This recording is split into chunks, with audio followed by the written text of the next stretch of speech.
guys, Mike with Insightful Imagery here, and I have a really cool video today to share with you on how to use smoke and fog in your toy photography and how to photograph it the way that you see it. What I mean by that is if you've ever tried to use smoke or fog in your toy photography and you've seen the smoke swirling around with all the cool patterns and stuff like that, and you've gone to photograph it and you're like, that doesn't look at all like what I saw. What I saw was cool with like all kinds of abstract shapes and forms and swirls, but what I ended up with was some foggy, hazy, blurry kind of fog. Okay, I'm going to help you figure out why that happened and what to expect from the types of light sources that you may be using in your photography to get the smoke or fog. But before I do that, I'd like to remind you to like and subscribe to my channel. Also follow me on Instagram, Insightful_imagery, Facebook the same, Insightful Imagery, and check out my website, insightfulimagery.com, for all kinds of cool, prints and things like that, merchandise, tote bags, and ceramic mugs and stuff like that. Also, you can find on there the gear that I use in my videos.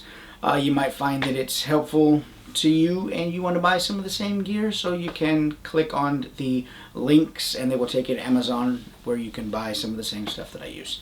But that being said, let's go ahead and get into some of the photography, and I'm going to voice over the process and let you guys follow along, and let's get to it. Hey guys, I'm going to share in this video with you how I photograph smoke or fog in my toy photography. And there's a couple different ways to do it with a couple different light sources. This video is going to show you what to expect out of the light source that you have. In this first example, we're going to be using flash to do the examples. I like flash because it allows me to freeze the action of the fog and get all those cool dragons and, cool little mystical shapes and abstract figures in the fog and the patterns and the swirls. Flash allows you to do that by shooting with a short flash burst duration, and I'll show you how I do that coming up here. But right now what I'm doing is I'm just setting up the scene a little bit, putting some moss out there. This image that I'm doing here is solely for the purpose of this video. So it's not as detailed of a portrait as I do with some of my other stuff, but I wanted to make a video and show you guys how I do this. So let's talk about the lights. We're setting up the lights. Side lighting is best for photographing smoke and fog. Not direct light from the side or bare bulb light from the side. You want a modified light. I've got a grid in this reflector here, and it's set up on camera right. I'm feathering the edge of the light on the figure, and ultimately I'm going to shoot the fog in behind her so that the edge of that light illuminates the fog. Okay, so I'm going back to my camera right now, and I'm going to show you how I build my lights up. We're going to get an exposure on this figure on camera right, and I'm going to make sure it's an exposure that I like. And I do this every time. If you watch my other videos, you see that I build my lights up this way for the set. I build them up one by one. And so we're going to shut my lights off, and I'm going to get my first exposure. The little timer is going to click down the red light, and we're going to see an image here on the screen of what that light on camera right is doing. Let's zoom in, take a look at it, and you're going to see that there is no light in the eye hole. Damn it. Let's fix that. Okay. I'm going to take a look at the right side of the frame here. I'm going to walk out back to that light, and I'm going to fix it. Simple. I'm just going to move it a little more forward. Okay. And that's going to fix the problem. And once I do that, I'm going to come back, and we're going to take the shot again, and you'll see that it's just a quick, simple fix. If your light isn't light in every place that you want, move it. It's pretty simple. Just move the thing, man. So let's go ahead and fire off this next shot, take a look at it, and let me pan through the back of the screen here, and I like the way that looks. Okay, we've got some nice light in the eye hole. Now we're going to repeat the same process camera left. Okay, I'm going to turn my light on over there, and we're going to take an exposure, and I'm going to see what that single light by itself is doing. What does that light add to the scene? Also, it's a side light, and it's modified. It has a grid in it. Okay, grids are awesome tools to have. Okay, see, So we've got this image and it shows camera right and camera left. Or yeah, camera right and camera left, what each light is. And I've got a nice exposure. I like the way her face looks. And we're looking good, man. So the next part of this I want to talk about is my flash settings.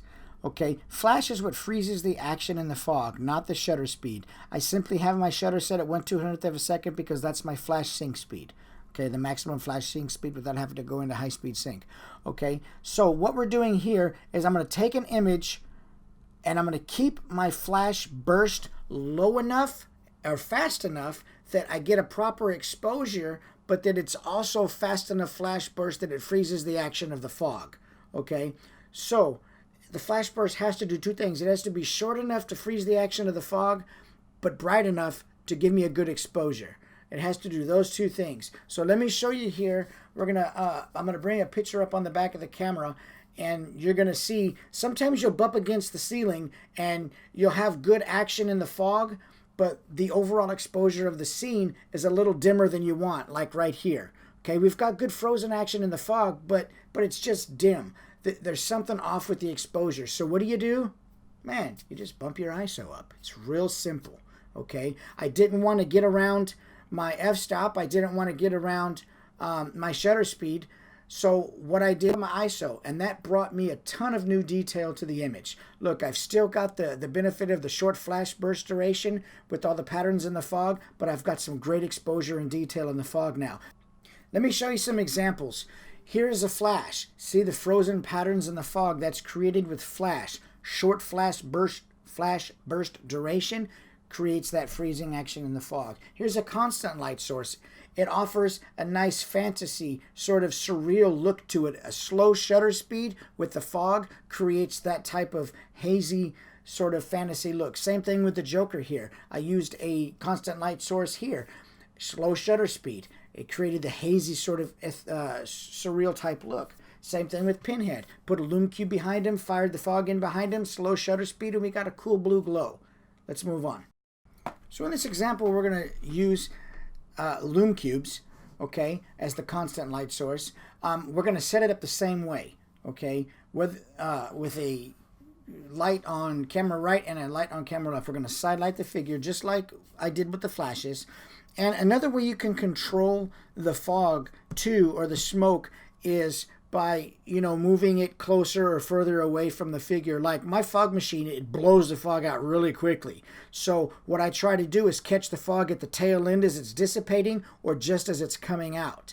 And I could further control that effect by how far I have the machine away from the figure. That would also allow me to control it and get some more detail in the image itself. So at any rate, that being said, I'm setting a lume cube up here and I've got a grid in there. I showed you that a minute ago. That's what I was showing you, that little grid.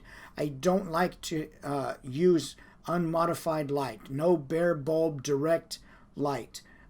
Always modify that light. I used my camera or my phone there with the lume cube app to turn it on and use these to be able to control these lume cubes with the Bluetooth setting. Very helpful, powerful, convenient tool to be able to use that.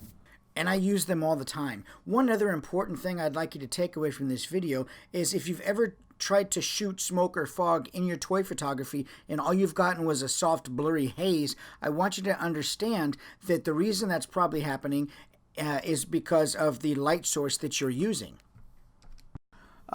So we're going to modify this lume cube also. I just put a grid in there. Going to put a little base on it and screw it onto these tabletop tripods, which are really handy to use also. You know what? I'm going to link those in the description down below. You can get those on Amazon. They are super convenient to be able to use in your tabletop photography.